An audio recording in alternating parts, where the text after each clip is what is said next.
olaantummaa seeraa kabaja mirga namoomaa bulchiinsa gaarii fi nageenya hawaasaa akka mirkanaa'uuf qooda dubartoonni qaban irratti dhaabbanni CDG marii qopheesse. Sababa walitti bu'insaan jireenya hawaasummaa akkasuma diinagdee yoo miidhamu dubartoonni immoo rakkinichaaf adda durummaadhaan saaxilamu. Marii kanaanis Daayiriktarri dhaabbata CDG obbo Amaanu'eel Adinaw rakkoo uumamu kanaaf dubartoonni hirmaannaa taasisaniin qaama furmaataa ta'uu qabu jedhani. Jireenyi dhala namaa bakka jiru hundumatti walitti bu'iinsi hin jiraataa, rakkoon hin jiraataa, garuu inni guddaan namoonni walitti dhufanii rakkoo sana karaa ittiin hiikan waliin mari'achuudhaan utuu inni badii hin fidin hiikoo gochuudha malee rakkoon jiraate kan rakkoon hin jiru biyyi jedhamu hin jiru. Biyya hammam dimokiraatawaa taatu, biyya hamma kam guddattuu taatu rakkoon inni jiraatu. Rakkoo sana garuu uummatootumatti walitti dhufanii poolisii isaaf ta'u bocuu, seera isaaf ta'u baasuu, caaseffama isaaf ta'u mijeessuu haala kanaan rakkoon hiikamaa. Uummannis biyyis gara fuulduraatti deema malee biyyi rakkoo irraa bilisa taate kamiyyuu hin jirtu. Garaagarummaan isaa akka adda addaa ta'u malee hokkarsatti hin seenu iddoo tokko tokkotti waraanatti hin seenu lubbuu namaatu badu qabeenya baay'eetu barbadaa'u malee rakkoon walitti bu'iinsaa nama jirachuudha. Kana eegguu jennu keessumatti waggoota darban kana keessatti haala naannoo Oromiyaa keessa jiru beektu. Isa kanarra deebi'ee isinitti himu namoonni baay'een keessan baadiyyaadhaa fira qabdu hojii adda addaatiin hin beeknas keessa namoonni bakka bu'aa uummata taatan jirtu waajjira mootummaa keessa hojjettan jirtu miidiyaarra warra hojjettan jirtu isin hundumtuu hin beektu haala uummanni kan keessa jiru haalli uummanni keenya keessa jiru maal fakkaata dinagdeensaa hawaasummaansaa nagaa dhabuudhaan namni keessumatti mirga dhala namaa olaantummaa seeraa bulchiinsa gaarii isa jedhan tajaajila argachuu qabu argachaa jira. Kanaaf immoo bu'uurri isaa nagaadha. Nagaan bakka hin jirretti mirgoonni kun jedhaman kun dhalootaan namummaa keenyaan kan arganne kan argachuu hin dandeenye. Biyya keenya keessatti biyyuma kaanitti bakka hokkarsi jiru, bakka waraanni jiru, bakka waliigalteen hin jirretti, bakka waraanni jirutti mirgoonni kun jiraachuun isaanii baay'ee rakkisaadha. Kanaaf nagaan gaafa bu'ee jiru rakkoo kanaaf furmaata ta'a. Ragaaf immoo kan ta'uu danda'u namni rakkoo jiru beekuu qaba. Rakkoo jiru beekee taa'ee irratti mari'atee qoodi keenya maal ta'uu qaba isa jedhu ilaaluu qaba jechuudhaan.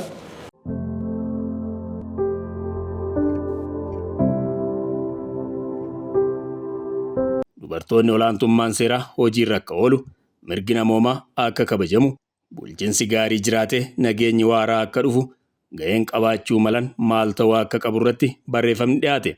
Dubartoonni maal godhuu qabu? Nagaa buusuudhaaf, mirga namaa kabachiisuu keessatti, olaantummaa seeraa mirkaneessuudhaa fi bulchiinsi gaariin akka jiraatu godhuu keessatti ga'een dubartootaa hooqaqoonni dubartootaa maali kan jedhu sanan kaasaa waan kana isin hin beektan jechuu yoo ta'in yaadachiisumaaf waan tokko tokko kaasuun barbaachisaa waan ta'eef nan asirratti honnoo jedhu. Kanaaf gaa dubartoonni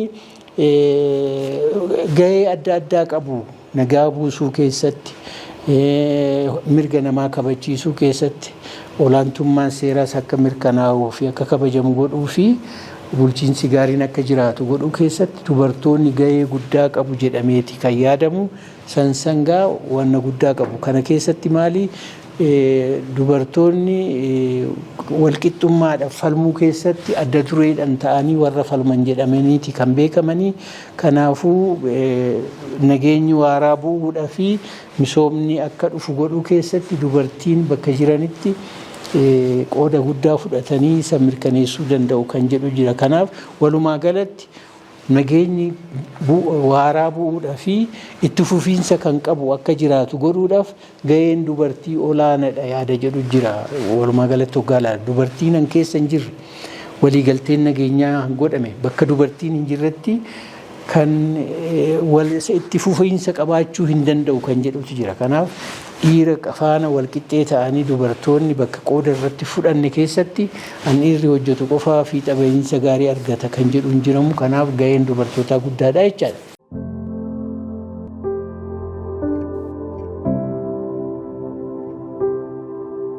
Namoota bakkeewwan rakkoon nageenyaa jirutti miidhaawwan adda addaa irra gaheeru viidiyoon isaanii waltajjii kanaaf dhiyaateera.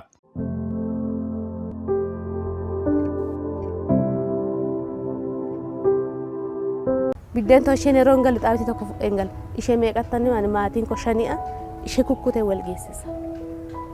Akkasiin yaa.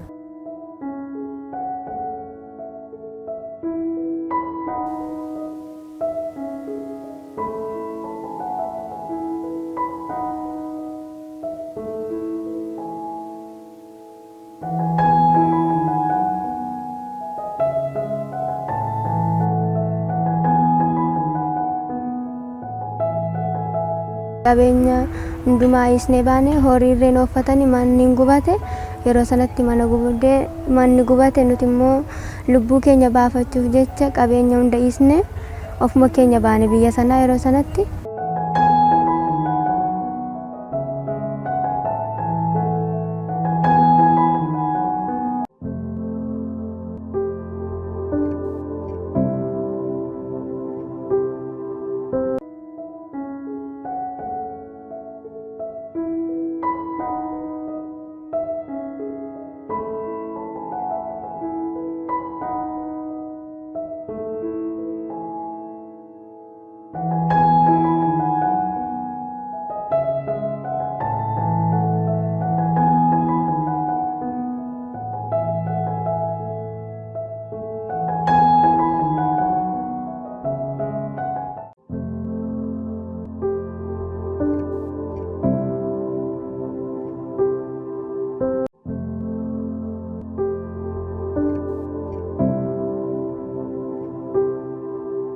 Miidhaawwan kana karaa nagaa hiikuu keessatti dubartoonni maaltu irraa akka eeggamu irratti illee mari'atanii.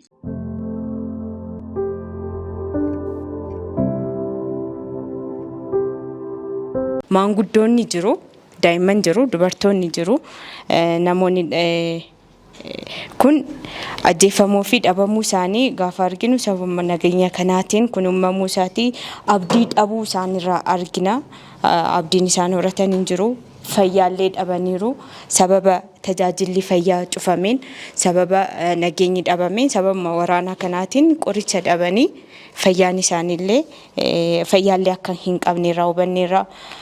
Inni ijoolleen barumsa adda kutuu isaanii tajaajila barnootaa akka hin jirre barnoota dhabuu isaaniitiin illee ijoolleen kun abdii isaanii abdii dhabanii kan isaan argan waraana.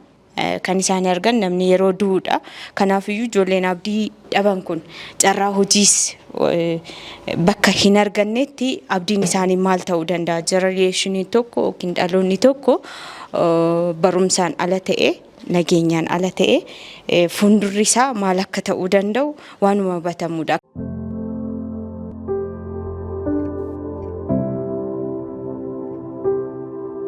Jireenya hawaasummaa kaleessa Oromoon wal gargaaruudhaan duudhaa gaariitiin wal beeknu suni akka inni distiraakti ta'ee hawaasni kaleessa namaaf dhaqqabaa ta'e hawaasni kaleessa nama nyaachisu nama quubsu ofitti nama qabee jireenya nama jiraachisaa ture har'a ofiisaatu harka namaatti akka kufee fi rakkoon hamaan hawaasa kana keessa akka jiruu fi jireenya hawaasummaa akka jeeqamee jiru wani namatti agarsiisu jira.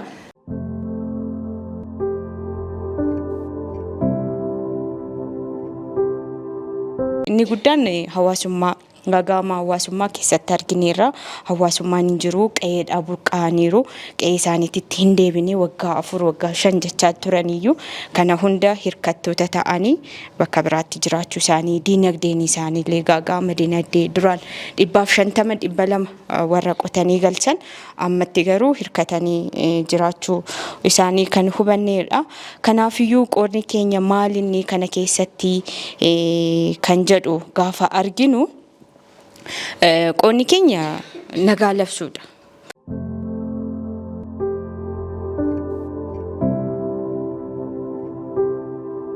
Nagaan akka dhuunfaatti jiraachuu akka qabu nama ofii waliin nagaa qabutu nagaa qaama kaaniifis kenna nagaa qaama biraarraallee fudhachuu danda'a waan ta'eef anumtiyyuu dhimmoota walitti bu'iinsa fiduu danda'an irraa of qabuu fi anumti nagaa qabaachuu qaba waan jedhuun ka'ee jira.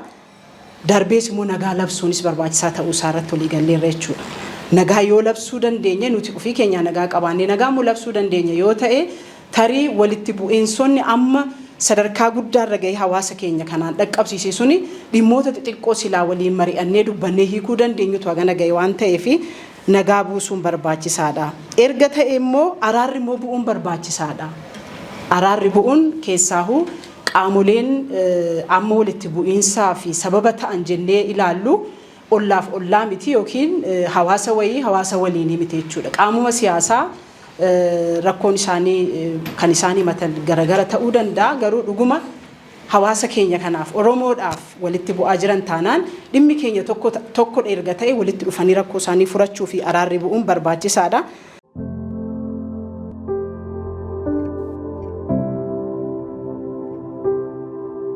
Mariin kun akka furmaata argatu yookaan akka itti fufee uummanni Oromoo uffee jedhee harmeen akka gabaashi dhaqattee abbaan akka qotatee jireenya isaanii boru akka itti deebi'a. Mariin kun itti fufuudha. Uummata Oromoo furmaanni akka dhufuuf maal gochuu qabna? Osoo maal katabee karaa sooshaal miidiyaa osoo maal katabee maaltu dhufuu danda'a?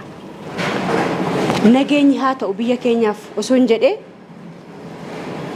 harmeen bosona jirti waan ta'eef furmaan tokko ni jiraata jechuudha. Qonni keenya inni guddaan sagalee ta'u wal qabachuudha, wal dhagahuudha. Rakkoo bulchiinsa nageenya jiran hundumaa mariidhaan furmaata akka argatu gochuudha jechuudha. Akka dubartoota tokkootti nuti maal gochuu dandeenya? Bakka jirrutti naannoo adda addaarraa dhufnee dhaabbata garaagaraarraa dhufnee mana mootummaarraa dhufnee mini mootummaarraa dhufnee paartii garaagaraallee yookaan dhaabbata siyaasaa garaagaraallee dhufneerra. Furmaanni maali? Akkam goona kan jedhu san gara mataa keenyaatti illee fudhannee mari'achuu qabna jechuudha.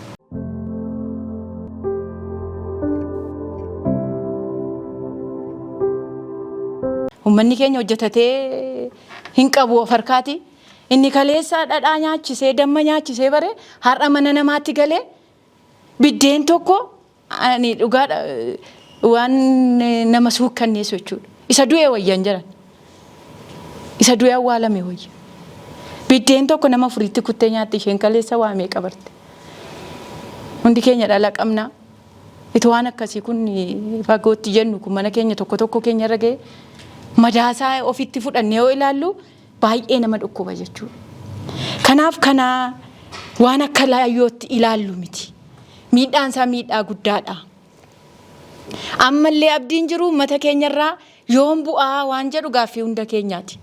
Dhaabbanni kunis akkamitti keessa baanaa yoon bu'aadha kan nuu kaasaa jiru. Furmaanni isaa maaliidha? Kanaaf kanaan wal qabatee gahee keenya akkamitti baanaan sila bal'aansaa keera. Tokkoon keenya lafa jirruutti nagaa kan jedhuuf dhaabbachuu qaba. Ani yeroo hundumaa gaaffii natti ta'u bakka deemutti illee waan inni kaasu ani dhaaba siyaasaa tokkoon deeggaratee hordofatee asii Aminaan kan biraa deeggarti yoo ta'e kan nuun qabsoofnu nama tokkoof Oromoo kan jedhu qofaaf. Kan du'aa jiru garuu anaaf Amiraa miti. Uummata anaaf isheen qabsoofnu sanadha kan dhumaa jiru, kan dararamaa jiru, kan makaraa adda addaa argaa jiru jechuudha. Kanaaf nuti warri gamaa gamana dhaabbannee wal falminu kaayyoo adda addaa siyaasa adda addaa hordofnee wal falminu furmaata kan ta'uu danda'u uummata keenyaa fi kan jedhu kana giddu galeessa godhachuu qabnaadha baqa. Uummati ani qabsaa'aa fi jiru dhumaa jira. Dararaa meeqa argaa jira.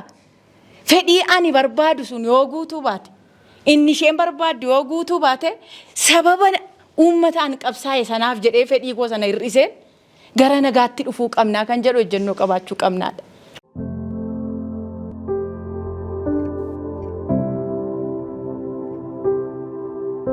Inni kun immoo qaama amma biyya bulchu qofaa miti kan ilaallatu.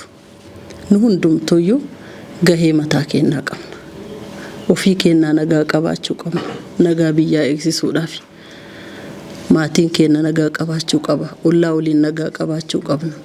Iddoo hojii keenyatti nagaa qabaachuu qabna. Nagaa qabaachuu qofa, nagaa eeguu qofa osoo hin taane eegsisuullee lallabuullee gahee guddaa qabna. Marii garaagaraa akka biyyaatti taasifamu keessattis hirmaachuun gahee guddaa qabna. Gaafa nageenyi hin jirre miidhaan dhufu maal akka ta'e nu hundumtu dubbachuu danda'uu qabna. Gaafa nageenyi jiraate immoo faayidaan nuti hundi argannu maal akka ta'e dubbachuu qabna. Namni hin beekuu fi miti isa kana sirriitti madaalarra kaayee karaa kanaan socho'uu akka qabuuf hirmaannaan keenya qoonni nuti qabnu olaanaadha jedhee fudhadha.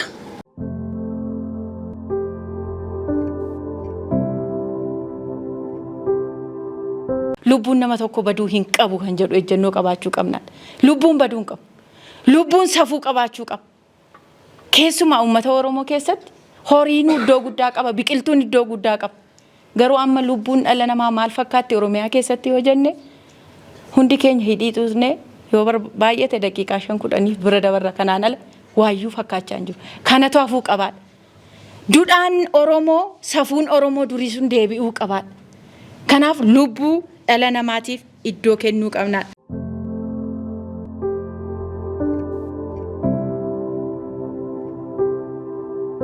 Akka dubartootaatitti reefis ka'aa turee jira. Nageenyi yoo hin jiraanne qaamni hunduu kan miidhamu akkuma jirutti ta'e miidhamtoonni dubartoota inni jedhan kun isa sirriidha. Ilmi dhiiraa bakka kamiyyuu bulee alas bulee waan danda'e hojjetee qoonqoo ofiitiif nyaatee buluu danda'a. Dubartiin gudeedamuus dandeetti. Isa gudeedamtu saniin immoo ilma biraa baattee dhibeefis saaxilamuu dandeetti. Rakkoo garagaraatu jira kan lakkoofnee fixuu hin dandeenye. Kanaaf akkuma miidhaan nageenyi yoo dhabame dubartitti hammaatu gahee guddaa kan bahuu qabullee nuu jedhee yaada. Warruma nageenya booressu kanallee yoo fudhattan dubartiin baay'een hin jirtu. Tariisiin qorannoo garagaraa gaggeessitanii mirkaneeffatuu dandeettan. Qabatamaan kan jirullee isuma kanaadha. Iddoo nageenyi boora'u hundarratti dubartoonni baay'inaan hin hirmaatan. Maaliif? Nageenyas barbaadu. Nageenyi dhabamu kunillee daa'immaniif isaan miidhan. Dubartoota miidhanu miidhaa jechuudha.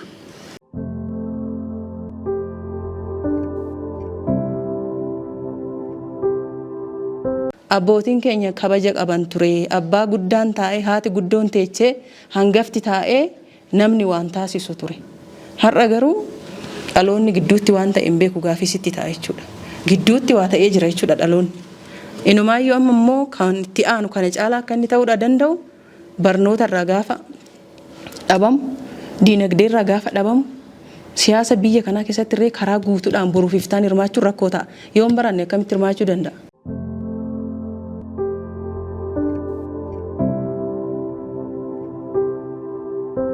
Yeroo kanatti uummata keenya illee kan qabsiisuu qabnu nagaaf nagaa qofa. Uummatni keenya gahee adda addaa qabu keessatti manneen amantaa irratti abbootii amantaa hin arganna waan ta'eef, dargaggoota hin arganna waan ta'eef, dubartoota hin arganna waan ta'eef, gaggeessitoota mootummaa hin arganna waan ta'eef bakka sanatti illee kana labsuu qabna jechuudha. Nagaaf nagaa qofa. Nagaan kun immoo kan dhufu anaaf inni wal morminuu matarayasii walitti galagalchine walitti dhukaasnee nagaan dhufu hin jiru. Yoo gatteenye mari'anne malee. Kanaan ala waluma fixnee wal balleessuu ta'a. Kana jala murree qabachuu qabna jechuudha. Mariif marii qofaan walitti dhufu akka dandeenyu. Elaaf elaamee qofaan walitti dhufu akka dandeenyuuf kana bakka jirru taa xiqqaatu gahee keenya ba'uu qabna.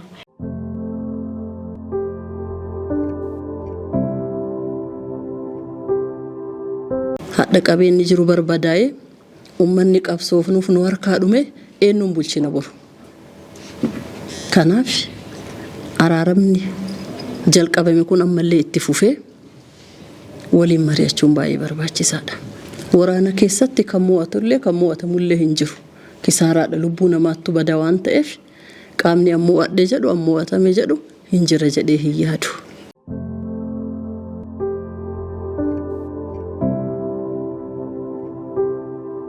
Dhimmoonni nageenya wal qabatan dhimma qaama muraasa osoo hin taane kan qaama hundaati.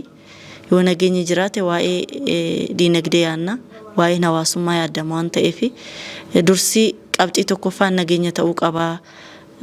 Sana keessatti immoo daa'immanii fi dubartoonni keenya baay'ee miidhamoo akka ta'an bifa kanaan itti fufee taana waa'ee nageenya boruun biyya kanaa maal ta'a kan jedhu sun baay'ee wal nama gaafachiisa jechuudha. Hunda caalaa immoo as keessatti kan laalamuu danda'u qabu keessattuu waa'een dubartoota miidhamoo akka ta'an isinis kaasatoo turtanii jirtu. Nus qabatamaa qabnuunis qorannoo garaagaraa gaggeeffamaa ture. Qaama kamiyyuu caalaa dubartoonni aarsaa guddaa akka isaan kafalaa jiran, miidhaa guddaan akka isaan irra ga'aa jiru, dararaan guddaan akka dubartoota irra jiru ifatti wanni ka'atoo ture jira jechuudha.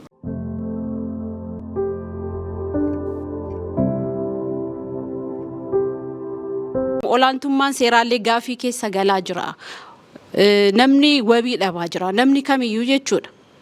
Wantoonni baay'een olaantummaa seeraa, heera mootummaa, seera maal kan jennu hundumtuu jechuudha caccabaa jiru. Kana yeroo isiniin jedhu nageenya dhabuu kanaatiin wal qabatee mirgi namoomaa ammas asitti kaasaa jirru isa olaantummaa seeraa bulchiinsa gaarii jennu kuni akka malee jechuun caccabaas waan jiraniif kanallee hubannoo keessa odoo galee kallattii kanaanis odoo laalamee gama seeraatiinis maaliif biyya olaantummaa seeraan kabajamne keessatti baay'ee mirga namoomaa yeroo jennu hidhamu namni achitti mirga lubbuun jiraachuu dhabaa jira. Asittis mirgoonni baay'een hangam caccabaa akka jiran akka hubannuuf asirratti jechuudha. Kanaaf gama kanaanis odoo laaltanii achi kan jiru effektiin hanga eessaatti deemaa akka jiru. Namni as jiru maybe ani akkasin ta'uu dhiisuu danda'a. Namni kamiyyuu wabii hin qabu yeroo kanatti jechuudha.